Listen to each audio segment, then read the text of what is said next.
Hey everyone, thanks for coming. Welcome, good evening. Get close, everyone's so far away. All these people over there. Everyone, they're scared of you, Rabbi. They're all in the back. They're on the back. You still get that Chagim glow to you. I have, yeah. How's everyone doing? How's your day without Facebook and WhatsApp? Wow, you're like, wow, I have so much time on my hands, I don't know what to do with all my time when there's no WhatsApp. I actually have to speak to people. It's not worth it. Get back on your phone. It's really not worth it. You're not. How did you walk today? It was tough. Friends, thanks for coming. Let's talk about staying afloat when things get challenging. And of course, that is a reference to Noah, a very interesting character in the Torah. But there's some beautiful themes I want to share with you about Noah, about the conditions he was in, because we're going to see that a lot of what he was going through, I think it's fair to say, we are going through as well today. Actually, according to Kabbalah, if you want to go with this, you can. The Jewish people who stood at Har Sinai were actually, in a certain way, reincarnations of the people who Noah was dealing with as well. And there is a source I read that says before Mashiach comes, a lot of the challenges that Noah was dealing with in his lifetime are going to revisit the Jewish people at the end of days, at Acharit Yamim. So this is not just an academic discussion. If you want to go with Kabbalah, you don't have to. There's also going to be something reoccurring in Jewish history, in world history, that Noah had to deal with. So let's go through and let's figure out what Noah was dealing with. Well, what happened? Everything seemed to be going great. We had Adam, Harishon, and he made some mistakes with his wife, as we saw last week, got kicked out of Gan Eden, and then very, very quickly, all of humanity started to go right down. So quick. It just took 10 generations from Adam to Noah before it all fell apart and humanity just kind of like started to swallow itself up. What were the problems? Anybody know? This is a real question, not rhetorical. With the generation of Noah. Chazal are very quick. Actually, the parasha, the Torah tells us what their main mistakes were. And there were two main mistakes, and I'm actually going to show you these two are really one. These two are really one. And Noah is going to be the tikkun, the fix-up for these two mistakes. Anyone know what they were? What were they doing that was so bad they deserved to be wiped out the way they were? They weren't nice to each other. They weren't nice to each other. Is that right? They weren't nice to each other? That's absolutely correct. They were not nice to each other. What specifically were they doing? What specifically were they doing? Adultery. Adultery is definitely one of them. Actually, I think we can call it extreme adultery. Chazal tell us, the rabbis tell us that a bride was under the chuppah. Not that there were chuppahs in those days, about to get married, about to become committed, and they would just kind of grab her, right, and have relations with her, with or without permission. We're not actually told. Either way, it wasn't nice to her. And it wasn't nice to her future or present husband as well. So there was tremendous sexual immorality and cruelty connected to that as well. That's one thing they speak about. What else? Anybody else? They were stealing, yeah. Geneva, stealing. Stealing money. There's a whole discussion. How much they were stealing? Was it a lot? Was it little? But then they were taking people's stuff. So those are two things that we're told. But really, they're both the same, aren't they? They're really one thing. And what's that? Selfish behavior. Taking each other from each other. Sexual immorality is really taking pleasure for myself. And taking things from other people as well. Selfish behavior. There is one comparison. I'm just going to mention it now, because it is mentioned in the parasha, between the Dor HaMabul, that is the generation of the flood, and then the generation that came right after, which is called the Dor HaFlaga. Who are the Dor HaFlaga? Dispersion. The dispersion, right, the dispersion. Who are these people? So right after this whole event, there's another event of the Tower of Babel. And this is like the bookends. These two are put together. You see, the door, the generation of the dispersion, they built a big tower. Why did they build a tower? Huh? To fight God. When I was a kid, they told me the same thing. What, you build a tower to fight with God? I always thought they were like, this is what I saw, right, as a kid anyway. They would climb the tower and like, I'm going to get you, God. That's what I thought. So that's okay to think as a 5-year-old. But as an adult, we're going to have to try to understand what fighting with God really means. It means going against God. By the way, there is one source I saw. Rabbi Yonasan Eibeshitz, ready for this one? This is wild. You've never heard this before. They were so scared that another flood was going to come, they built a tower in order to, anybody know? This is wild, by the way, but this is Rabbi Yonasan, as a big Rav said this, to build a ship to fly up and go and live on the moon. Interplanetary residence. That's what he says. A few hundred years ago, Rabbi Yonasan Eibeshitz. They wanted to escape this world. And why do they need a tower for that? Because they knew the air was thinner and they thought they were going to be able to make a flying object to take to the moon. Okay, that's a bit wild. But leaving that aside, the Malbim and others say, listen very carefully, the Dor HaFlaga, this generation, the dispersion, actually had a plan. And the plan was a dictatorship. Nimrod, who they were dealing with, created a tower that everyone was living within sight of that tower. It was the first ever dictatorship. You cannot travel too far because we are going to take over the world. There's going to be one central station run by mankind. I don't know, today we call it dictatorship, communism, but that's pretty much what it was. But the difference is they got on well with each other. Right? Remember the whole thing? They were nice to each other. They helped each other to build a tower. They were good, but they were against God. Which is worse? Think about it for just 1 second. Is it better to be nice to each other and bad to God, or bad to God but good to each other? You hear me saying? Those are the two options. Those are the two options. The Dor HaMabul were bad to each other, but it didn't seem like they had such a big problem with God. And the Dor HaFlaga, this dispersion, because they were dispersed from this tower, were nice to each other, bad to God. Well, the answer is obvious. You see, the flood people were wiped out because they weren't nice to each other. And the dispersion people got to live, but they were against God. They wanted to move God out of the way. We're in charge. This tower is going to be the central base of humanity. It's like everyone's got to live within sight of the Kremlin, or wherever you want to put it on, right? Or wherever the big tower is in North Korea. This is where it's going to be. This is where it's going to be happening. And God says, you know what, you can hate me, but don't be bad to each other. Bad to each other, I'm going to wipe you out. Happens to be one of the great secrets. Hashem will tolerate you hating Him as long as you're good to each other. It's a good pre-Yom Kippur, Thompson, even post-Yom Kippur and Sukkot as well. It's true anyway. You get away with a lot more damage between you and Hashem, at least if you're good to each other. Those two stories prove that. That's what Rashi tells us. Anyway, back to the flood. So we have these people who are very, very selfish and very, very mean and nasty. And God decided, one off, going to wipe them all out. Okay? How's He going to do that? With water. Water. The rain fell for how long? 40 days and 40 nights. We're going to talk about the number 40 in a few moments, because obviously that number is going to have a lot of significance when it comes to this story and many other stories in the Torah and Jewish history and halakha. So just take the number 40 and bank it for a second, because it's going to be part of it. Why do you have to tell it? Who cares how long the rain fell? God could have had the rain fall in one day, and that's the end of it, and wipe everyone out. Right? God could have shot everyone in the head, and that's the end of it too.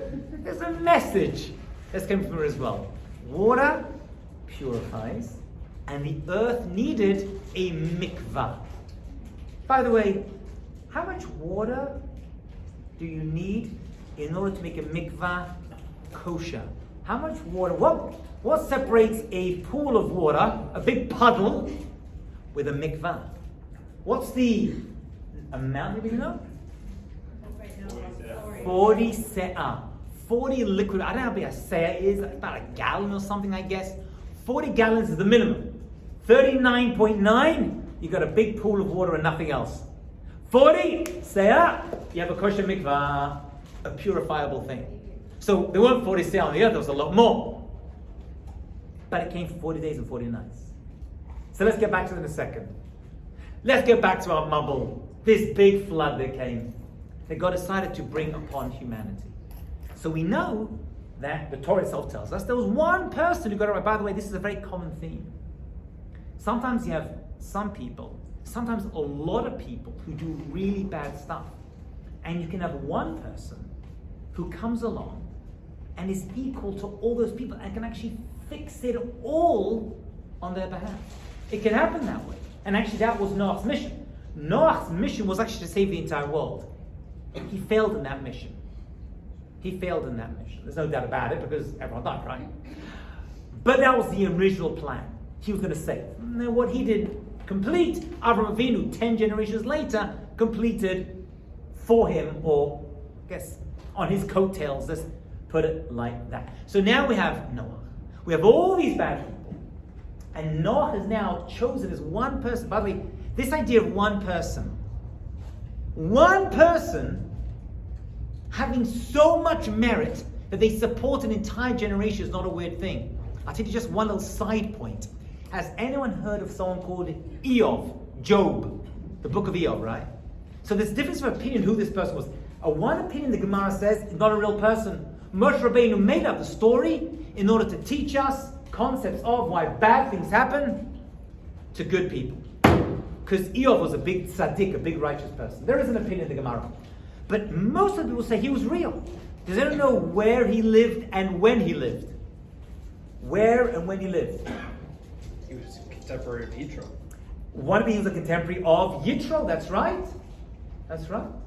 Some say he lived in the land of Israel, Canaan, before the Jewish people got in. So you had Moshe Rabbeinu, you had Aaron, Miriam, all the Jewish people, and the Torah. And Hashem said, you know what?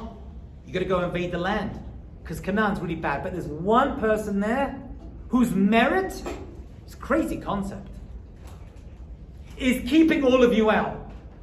He's so good that I don't want to cause him any trouble. So you can't take over the land. What? You promised us the land. Hashem, you promised us the land. And we have Moshe, boop, and we have Aaron, and Miriam, and all the Jewish people. Let's go. Yeah, I can't because he's alive. It's going to upset him. But there's millions of bad people. Yeah, I know, but you can't stop one person. Do you know what God did? He killed him. He had to put him to death. Because he was so good, the Jewish people could not have entered. One person can fix and have merit to hold back Moshe Rabbeinu, Aaron, Miriam, the Torah, and our entire destiny in the land of Israel. I mean, really the power of one, really. So Noah was a similar person, in a sense. He was able to have the potential to save all of humanity, and he didn't. Okay. So what happens? God has to wipe us out. But he saves Noah. And then there's this whole story, which you remember as children, that he has to build this big teva, ark, and he's got to load it up with animals, 2x2, non-kosher, 7x7 kosher animals, good to realize that, and live on this terrible, disgusting, smelly ship for a year. I know in the cartoons and the stories you read, he's walking around, he's feeding this. Let me be very clear with you. It stank. He didn't get a chance to rest. He spent his entire day, the Torah itself hints to this, retching, throwing up. It was the worst experience. He wasn't walking around, oh, here pigeon, take some food, here Mr. Lion, take that. Actually, he was late, the Gemara tells us, to feed a lion. He got bitten. It was horrible. We all learn there's 3 floors, right? There was a top floor, there's a middle floor, and the bottom floor. And the bottom floor was all the refuse and the dirt. It was disgusting and smelly. It was gross. If he's such a good guy, and he got to survive, why is God putting him in this terrible, horrible, gross ship with animals? I mean, okay, fine. You ought to spend a lot of time wiping out the world and mikvahizing it, if that's a word it is now. That's fine. Take Noach and the animals and send them to Israel. There's an opinion in the Gemara in Zvachim, I remember reading this 30 years ago, that says the land of Israel was not affected by the Mabul. Wasn't affected. It's so kadosh, it didn't need the mikvah. Some say, of course it did. It didn't land directly, but the water passed through it. But not like the rest of the world. This is the land of Israel. It doesn't need to have so much water put on it. Pretty wild, right? So take Noach, take the animals, put them on the beach in Eilat. They'll sit there on their deck chairs. He's hanging out with all the animals, kill everyone else, and then year's over, off you go. That would have worked, wouldn't it? That's a beautiful idea. I mean, this is God we're talking about. He could do whatever he wants. Why? Why exactly? And the answer to this question is so important to Noach in his day and to us in our day as well. Why did God make Noach and his family, wife and kids, and daughter-in-laws, go through this gross, challenging, painful, and smelly experience on the Teva? To answer that question, we have to visit a great rabbi called Rabbi Dessler. Rabbi Dessler lived in pre-war Europe and post-Europe. He wrote a number of writing, gave many speeches. And here's a little short essay on Noah, which I always think about this time of year. And it's so powerful. And he says that the premise of his concept is, and this is so important to us, as when I explain, you'll be like, yeah, this is 2021. You see, although Noach was a really, really good person, the Torah itself calls him a tzaddik. Right? If the Torah is calling you a tzaddik, that means God is calling you a tzaddik, you're doing well in life. Things are good. But if the Torah calls you a rasha, that's a bad sign. Right? The Torah calls you a tzaddik. So Noach is a big tzaddik. But there must have been something wrong. They had to go through that experience. God doesn't just give you bad experiences for no reason. What did he do wrong? Anybody know? What did he do wrong? He didn't say anything. He wasn't proactive, but that was after. I'm talking about before. What did he do wrong that he had to go through this experience? Born in that generation. He was born in that generation. Not been made good. He was just surrounded by, I'll give you a good Hebrew word, schmutz. Schmutz. When you're surrounded by a society that is just, you could be the best person ever, the smell of those people is still going to influence your clothing and who you are. As the rabbis say, if you walk into a tannery, I don't know what it's like in a tannery, I've never been in one before, but a bursuki, they say, whether you are the best person ever, the smell is still going to infuse your clothing. If you walk into a bar, if it doesn't work, no one smokes in bars anymore. If you walk into a bar, whether you like it or not, you can be the best. You've been the best aftershave or perfume. Eventually, the fumes and smell are going to infuse your clothing. There's nothing you can do about it. So Noach was a really great guy. He was a tzaddik in his generation, no doubt about it. But by the fact that he was living among all these bad people, nobody is safe. We are all going to be influenced. Even the greatest people in the generation are going to be influenced by the society that surrounds them. Noach, no exception. So we have a problem. Put yourself in God's shoes for a minute, which for some of you may be easier than others. Imagine you're God. Now you got this guy Noach, and he seems to have stood out from everyone else. So we're going to have all of humanity come through him and his three sons, Shem, Ham, Yafet, and their wives, and that's going to be the future of humanity. There are opinions there are other people as well alive who survive, but we'll leave that aside for now. They're going to be the main part of society, that the main world and history are going to come from. So that's Noach and his people. But he's been affected. He doesn't even realize he's been affected by these bad people. And what were they doing? Once again, they were taking for themselves sexual immorality and taking people's stuff. Dora Flaga, nice to each other. Dora Mabul, the flood people, bad to each other. So that's what he was infected with. So this is a theme we see come up again and again and again. People are not randomly punished in the Torah, and people are not randomly punished or challenged in life. God has a plan for everyone, and what people go through, somehow in some way, whether we realize it or not, is there to help us become the best version of ourselves. So let's analyze Noach, and then you can apply this to your own lives.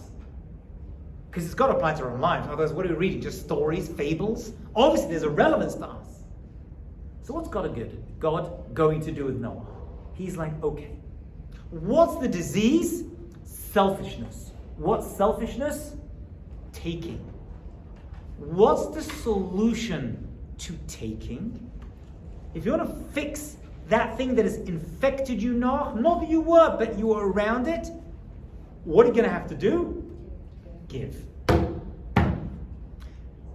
Says God, I'm going to give you a scenario, a 1 year university. Because I've got to get this out of you. Because we're going to start society again. We've got to get it just right.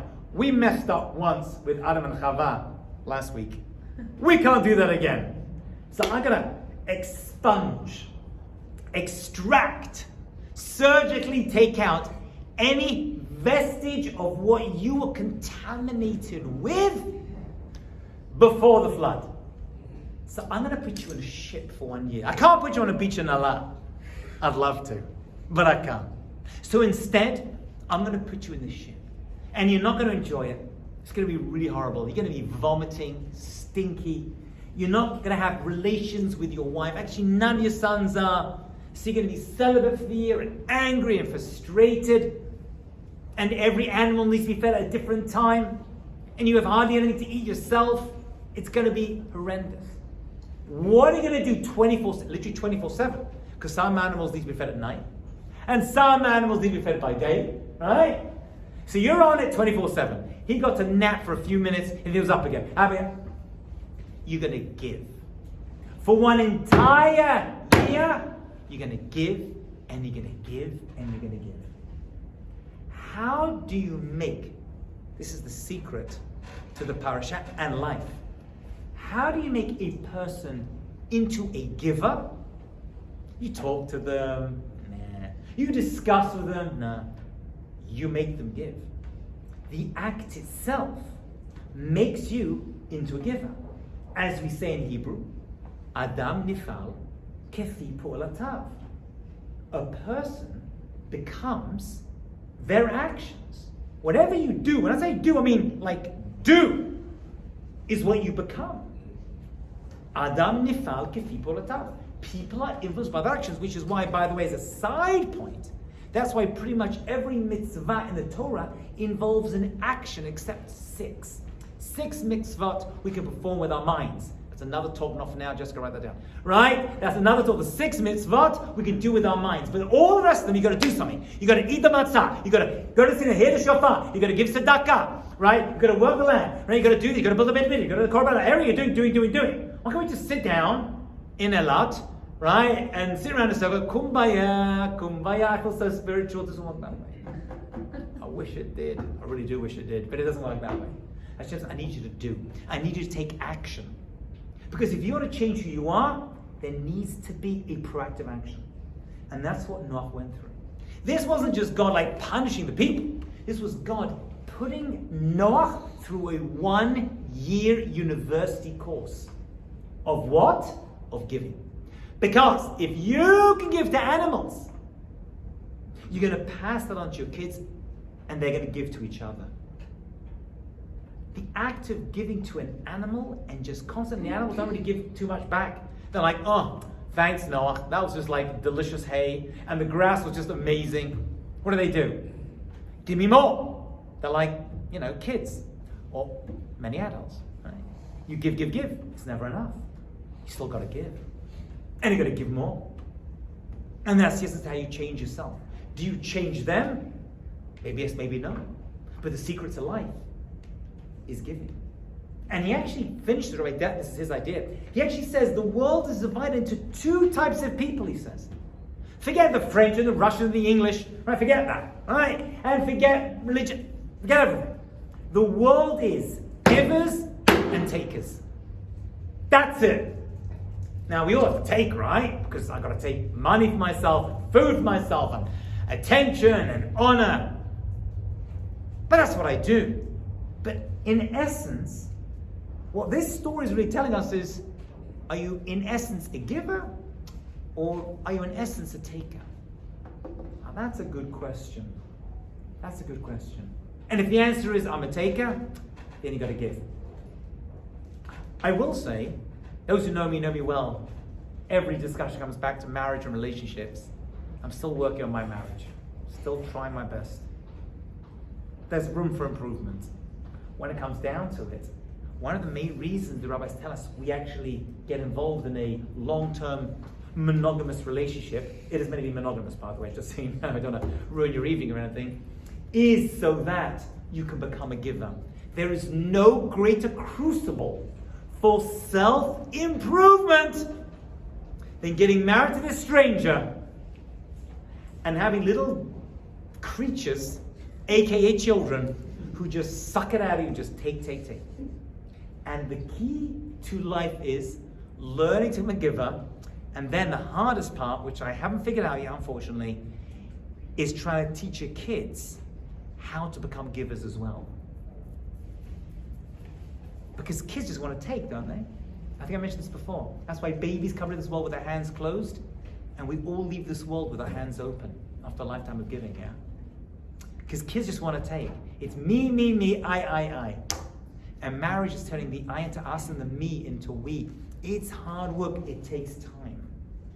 It takes time. And actually, that's why the word for love that everyone wants in their lives, as we mentioned, is ahava.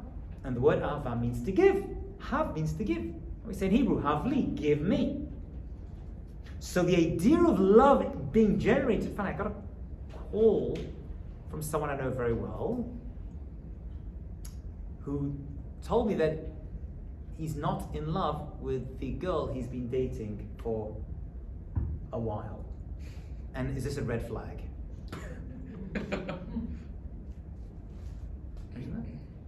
I said, but your relationship? He goes, yeah, but I'm not in love with this person. Should I marry her? That's a good question. It's real. I'm not even making this up. I get many phone calls, WhatsApp messages, trust me, every day. I wish I could share some of them with you. But here's one. What would you say? I said, is she nice? He goes, yeah. You're attracted? Yeah. I'll be with this long, but I wasn't attracted. Would she be a good wife and a good mother? Yeah. But I just don't feel the love. So, what would you say? No, seriously, how would you advise this person? I'll give you my answer. You can disagree with my answer, by the way. I'll tell you what I said in a second, but what would you say? Someone said that to you. Give gifts. Huh? Give gifts. Give gifts? What does love mean to you? What does love mean to you? That's a very good question, yeah. Give to her more. I feel like your answer is going to be like, yes, marry her because you'll grow in love. In Judaism, we don't believe in the concept that there's like love at first sight, right? We have to grow into it through sacrifice, through giving, so eventually it'll come. Maybe, I think. I hope not. I mean, that's pretty much what I said, yeah. Thanks, thank you. Yeah, we know each other. I tell you what I said to him. Again, it's not the same for everyone, so don't shout at me or complain or get too angry. I actually said, it's going to sound weird because we don't hear this in society today, you probably don't want to fall in love when you get married. And everyone's like, what are you talking about? You fall in love and you get married. I'm like, no, it's a big risk because maybe you won't end up getting married and then you just wasted all that love, right? I said, you'll have plenty of time to fall in love. Plenty, you'll have decades. Enjoy it now. Right? Enjoy the freedom where you get sucked in. I didn't say that, but I did say though, you'll have time. It will come. I mean, you can't say that about anyone. You can't marry anyone and say, well, eventually it'll come. It has to be certain parameters and certain things you need to make sure are working, right? You've got to be attracted. I said, is she going to be a good wife, a good mother? And does she see you as a good husband and a good father? He goes, yeah, one day, yeah. So everything else was there. It wasn't just two random strangers, book, right? Give it to each other and it's going to be great. That's not a good idea. But all other things equal. It will come. It will grow. It really will. I mean, ask anyone who's been married for a long time and they're in a good marriage. If there's anyone left out there, right? And say, tell me, were you actually in love under the chuppah? I thought I was, but I had no idea. I had no idea. Speak to people, ask them. I did. When I was single, I was terrified. I was an older single, and I couldn't find a wife to marry me. And I speak to people, I ask questions to them, and I was like, so what's the recipe to good marriage? I used to sit, you think I'm crazy? I'm telling you, I did this. I would sit down and marry people, like, give me a schmooze, tell me, what should I expect, what do I need to do, how am I going to make this thing work? Because I'm stuck on this thing forever, right? In Olam Hazeh and maybe Olam Haba. I got to figure this out. It doesn't end when you're dead, you do realize that. Which for some people is great news, some people it's terrible news. You take this into Olam Haba with you, you do realize that. But yeah. it's like, okay, we're dead now. I don't want to panic you too much, it's hard enough as it is. So take advice, right? And one thing they all seem to tell me from my experience, I mean, they all boil down to this one Noach principle. If you give, which is hard and uncomfortable and not always very pleasant, the love will grow. All other things being equal. The Noach principle. Which is maybe why it wasn't just Noach by himself, it was Noach and his entire mishpacha. His family features very strongly. Because kids need to know how to give. Kids need to know how to give. There's a very famous story. I don't know who it happened to. They say it happened to Rabbi Centralfeld Hirsch. Rabbi Hirsch was a rabbi in Germany, in Frankfurt, in the late 1800s. And a woman approached him and said, look, I have a 6-year-old child, and I want to know when I can start, training them to become a giver and a good person. He's like, you're 6 years too late. It starts from day one. And we choose to do that, right? As soon as possible, you've got to get help Im and Abba, right? You've got to put a coin in the tzedakah box, in the pushka. You've got to keep giving. Right? It's a muscle that needs to be. I mean, a lot of what I'm seeing in terms of the counseling I do with relationships, which is a major chunk of what I do, is selfish people. It's Dor HaMabul. I don't say it's coincidence. It's selfish people who just want satisfaction and pleasure for themselves. I mean, I think definitely 90%, even more, of all these marriage problems and religious problems I'm seeing really comes down to selfishness. I'm just telling you from my own personal experience. You can disagree if you want. It's anecdotal, but that's what I'm seeing. Right? It's all about me, and you're not giving me enough honor, and enough love, and enough physicality. You don't care about me, you don't care about... It's me. I always point out, in English we say, I do something, I'm going somewhere, I want to do this, I want to get married, I want to do that. In Hebrew, what's the I? How do you first person a word? What do you do with it? It's the Yud, right? Ahavti, Shulchani. What is the Yud? Is that little tiny letter that appears at the end of the word. It's right there at the end. So I'm part of it, but I'm at the end, I'm a small little thing, it's not about me. Is that interesting? Even the Hebrew word is telling us, it's not about you. You're the little tiny thing at the end. You're important. And you're hovering. Right? And the Yud represents Olam Haba, but you're just up there. You're just at the end holding on because there's a lot that comes before you. It's not about you. And that's what Noach was forced to recognize, right? Which obviously he needed. I have so much more to tell about relationships. We'll leave that aside for 1 second. I promised an idea about the number 40. So the number 40 we see in a number of places. I think I mentioned it before, right? We have 40, or some of you tell me, what are some of the famous 40s in Judaism, with Jewish life, Jewish history? 40 days Har Sinai, 3 groups of 40, right? 40 days for the Torah. Now the 40, and then the final 40 end up with Yom Kippur, right? The Kapara, 40 years we spent in the desert. Can't be coincidence. We already said 40. What did he say? What? Conception is 40 weeks. Around 40 weeks, right? Is the gestation period, yeah. What else are the 40s? For what? Kabbalah. Oh, they do say it's the Chokhmah for the wisdom of Kabbalah needs to be 40 years old. Although I've met some Kabbalists who are much younger than that, but they're real Kabbalists, so we'll leave that aside. But they do say that. Yeah, that number is thrown out. 40 days between Rosh Chodesh Elul and Yom Kippur. The Sephardim have the minhag of saying Selichot On, that 40-day period. Rabbi Akiva was ignorant for 40 years. Then he studied for 40 years, and then he taught for 40 years. He died at 120 at the hands of the Romans. That number comes up way too often to just be good. Any more? But I've seen others, by the way. There's other 40s. I'm sure there's other ones. Well, you can look them up in your own time. So what does number 40 represent? Transformation. You said it before. Transformation. Transformation, yeah. Transformation. There's something brand new. From Rosh Chodesh Elul, Yom Kippur, I'm a new person. Right? That's the 40. Creation of life, right? The Mikvah is 40 se'ah, right? The person who walks into the Mikvah, beforehand you're tameh, you dunk, you're completely immersed, you come out, boop, new person, right? You're in the amniotic fluid for 40 weeks, right? That's a Mikvah of newness. The child comes out pure. There's no previous sin from previous lives anywhere else, right? You're not born into sin. That's not a Jewish concept.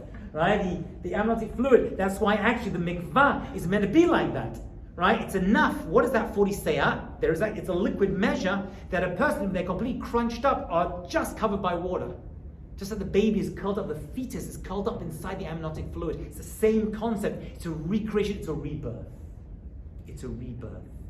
Right? And the world went through the rebirth. By the way, the rabbis tell us that when the week comes up where 40 appears, just we went through that 40, there's a rebirth potential for all of us as well. And by the way, I've noticed this, there's always rain around this time of year, this particular week of Noah. I've always noticed that. Right? There was actually a period of time in Jewish history, the rabbis tell us, called Bul. Right? There are many sources talk about this, where rain fell during this time of year. Right? For years and years and years. It's just the minhag for rain. In fact, we pray for rain as well this time of year, but that's actually rain in Eretz Yisrael. But we'll leave that aside. But the idea of rain coming down is a zikaron, is a remembrance for this experience of what Noah went through is there for us all the time. So right now, somehow this parasha gives the chance for renewal and some form of rebirth. And that's going to come through giving. That's the secret source of the story of Noah and the animals on the ship. We've run out of time. I'm going to speak for 35 to 37 minutes. Any thoughts, questions, ideas on anything we discussed this evening? Yeah. It's 40 days before a person is born, they announce who they do. Oh, very good. Thank you. Arba Miyon, before a... Oh, that's... Well, once they get married, I guess the transformation is going to happen over there. A bat kol, not a bat kol, a bat kol, that's right, comes down and says that bat ploni for ben ploni, these two are going to get together over there. Yeah, it's also very good. 40 days before conception, very good. Thank you. Yeah. I don't know. Yeah. It's marriage related though. Yeah. Okay, so you're talking to a bunch of single people, and you're basically... I am? Yeah. No one told me. I thought you were all married. And you're basically You all giving look these so examples- miserable. I had no idea. I thought you were with me on this. Not yet. You're giving all these Not yet. examples of like having kids and having a spouse to give to and all those things. And here we are, single. We're not in that situation. Frankly, I'm not interested in going to the hospital and visiting people. I did that when I was younger, when I was in Stern. I don't have the emotional energy to do that anymore. So how are we supposed to practice that? Thank you very much for asking that question. I'll be honest with you, by the way, I'm not a natural giver, I'm a taker. So you asking the right person. I'm not going to pretend I'm going to do this, Kim. Right? I hate going to hospitals, they freak me out, really do. Right? Even my wife's perfect, I'm like, do I have to be here? But I will say one thing to you, which I did do, so I can say it from experience. Okay? Every single person, and I was single, I promise you, I wasn't always, needs to do at least 1 hour of voluntary work a week. I don't care whether you want to help your grandma, you want to help some kid, you want to do, and I don't care. Unpaid work. You've got to keep that muscle honed. You must do. And I've spoken about this before, that you must do.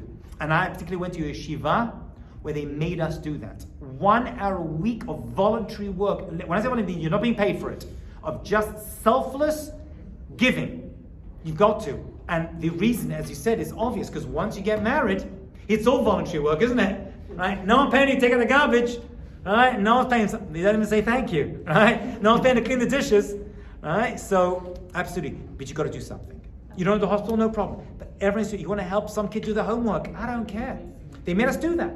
They made us take do certain things for people voluntarily. We're not allowed to be paid for it. And I'll be honest with you, I used to argue in Rosh Hashiva. I said, why are we doing this? I could use I went through a crazy phase. I said, I could use my time so much more just studying and doing more, preparing myself for my rabbinical career that I want to have. He's like, this, he said to me, Rabbi Rakowski, I remember this conversation.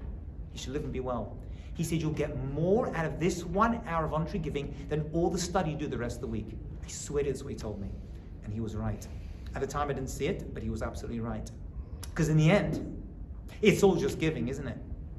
So all the study you could do is almost meaningless without an avenue for a giving.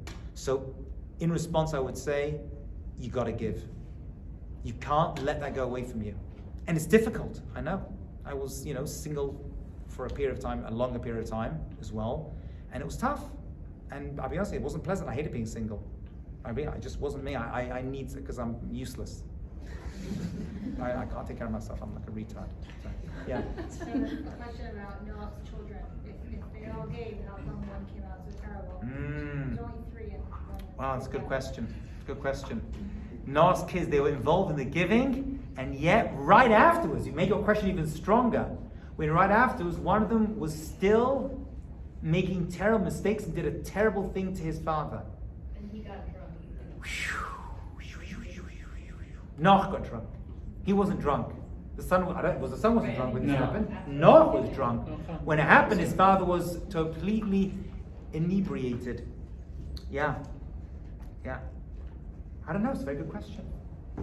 I don't know the answer to that question. Anyone? I'm going to give an answer to that question.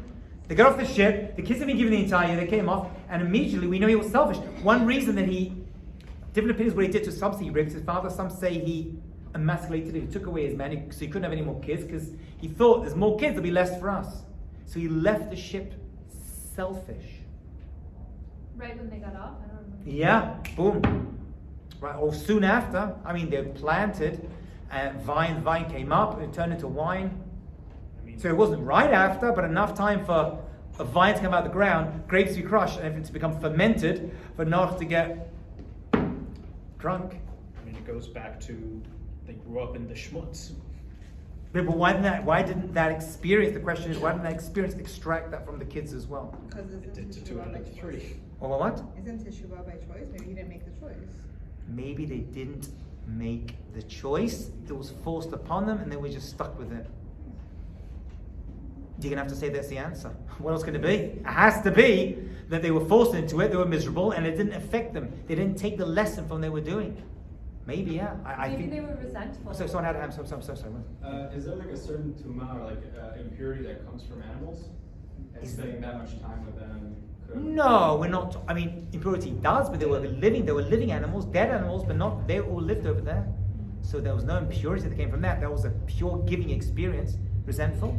Yeah, I said maybe they resented Noah. They thought he put them on there and then held on to them for a Yeah, year. they were angry. Yeah, could be. And you see it, right? You see kids come from the best homes, the best everything, and they turn into disgusting, spoiled creatures. You're like, wow. I wish I had that background, then I'll be different. Maybe you would, maybe you wouldn't. Who knows? Yeah. In reference to that question, I don't think it's like a clear black and white thing, a see-all end-all thing. Just because of one act, that means you're destined to this. You don't know what happened in all their interactions, up until that point or after that point. There's 1,000 ways to kind of... How it actually all played out in the end, and how it...